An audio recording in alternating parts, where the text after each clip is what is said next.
السلام علیکم۔ Drama cell Mahnoor جس کی اگلی قسط میں آپ لوگ دیکھیں گے کہ زین مہوش سے اپنی غلطی کی معافی مانگ لے گا اور مہوش بھی اسے معاف کر دے گی۔ معافی مانگنے کے بعد زین جب اپنے گھر واپس گیا تو زین کی والدہ زین کو ڈانٹتی ہیں اور کہتی ہیں کہ منگنی میں اتنے سارے لوگ تھے، کوئی بھی ماہنور کو ہاسپٹل لے کر جا سکتا تھا، تم ہی کیوں لے کر گئے؟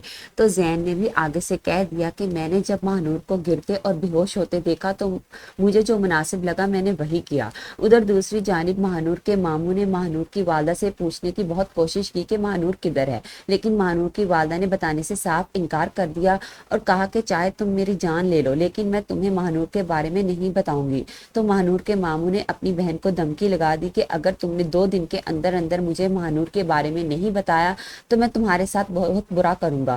یہ کہہ کر وہ اپنے کمرے میں چلا گیا۔ وہاں وہ اپنی بیوی سے کہہ رہا تھا کہ ماہنور کی ماں میری نرمی کا ناجائز فائدہ اٹھا رہی ہے، لیکن اب میں بھی چپ نہیں بیٹھوں گا اور ایک دم وار کروں گا۔